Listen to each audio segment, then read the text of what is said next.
भगवान आगे कर्मों के तत्व को जानने की प्रेरणा करते हैं। कर्मणो ह्यपि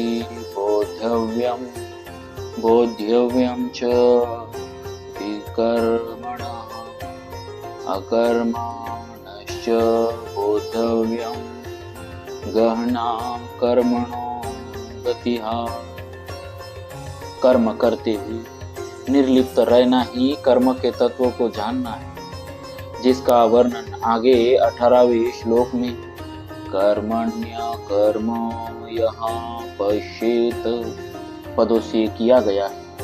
कर्म स्वरूप से एक दिखने पर भी अंतःकरण के भाव के अनुसार उसके 3 भेद हो जाते हैं, कर्म, अकर्म और विकर्म। सकाम भाव से की गई शास्त्र विहित क्रिया कर्म बन जाती है। फलेच्छा, ममता और आसक्ति से रहित होकर केवल दूसरों के हित के लिए किया गया कर्म अकर्म बन जाता है। विहित कर्म भी यदि दूसरे का अहित करने अथवा उसे दुख पहुंचाने के भाव से किया गया हो तो वह भी विकर्म बन जाता है। निषिद्ध कर्म तो विकर्म है ही।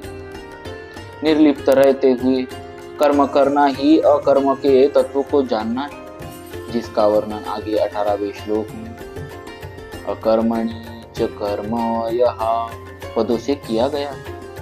बोद्धव्यम च विकर्मणः अर्थात कामना से कर्म होते हैं। जब कामना अधिक बढ़ जाती है तब विकर्म पाप कर्म होते हैं। दूसरे अध्याय के 38वें श्लोक में भगवान ने बताया है कि अगर युद्ध जैसा हिंसा युक्त घोर कर्म भी शास्त्र की आज्ञा से और समता पूर्वक जय पराजय, लाभ हानि और सुख दुख को समान समझकर किया जाए तो उससे पाप नहीं लगता। तात्पर्य यह है कि समता पूर्वक कर्म करने से दिखने में विकर्म होता हुआ भी वह अकर्म हो जाता है। शास्त्र निषिद्ध कर्म का नाम विकर्म है। विकर्म के होने में कामना ही हेतु है। अतः विकर्म का तत्व है कामना और विकर्म के तत्व को जानना है विकर्म का स्वरूप से त्याग करना तथा उसके कारण कामना का त्याग करना। गहना कर्मणो गतिः कौन सा अर्थात कौन सा कर्म मुक्त करने वाला है और कौन सा कर्म बांधने वाला है, इसका निर्णय करना बड़ा कठिन है। कर्म क्या है, अकर्म क्या है और विकर्म क्या है, इसका यथार्थ तत्व जानने में बड़े बड़े शास्त्रज्ञ विद्वान भी अपने आप को असमर्थ पाते हैं। अर्जुन भी इस तत्व को न जानने के कारण अपने युद्ध रूप कर्तव्य कर्म को घोर कर्म मान रहे हैं।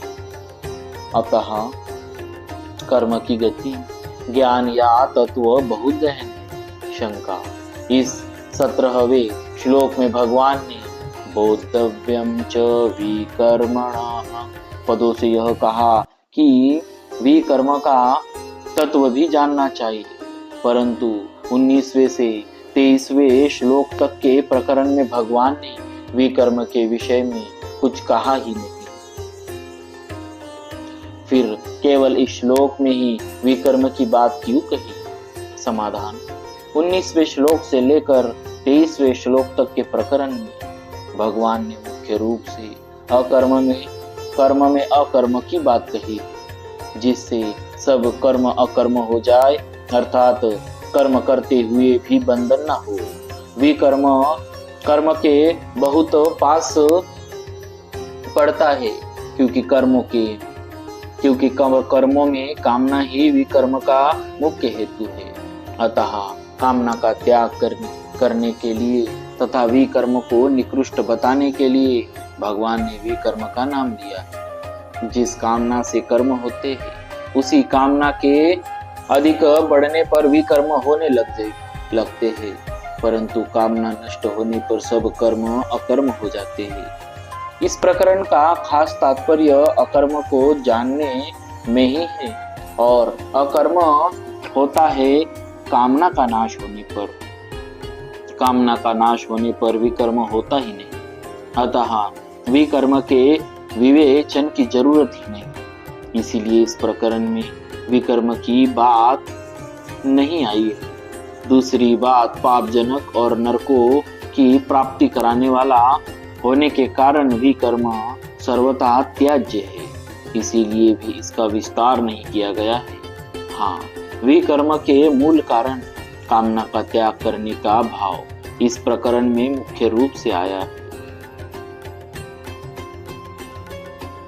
इस प्रकार विकर्म के मूल कामना के त्याग का वर्णन करने के लिए ही इस श्लोक में विकर्म को जानने की बात कही गई है।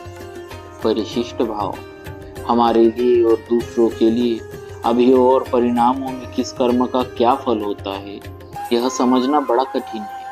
किसी कर्म को करने में मनुष्य अपना हित समझता है पर हो जाता है अहित। वह लाभ के लिए करता है पर हो जाता है नुकसान। वह सुख के लिए करता है पर मिलता है दुख। कारण की कर्तृत्व अभिमान और फलेच्छा सुखासक्ति रहने के कारण मनुष्य कर्मों की गति को नहीं समझ सकता। बोलिए भक्तवत्सल भगवान की जय।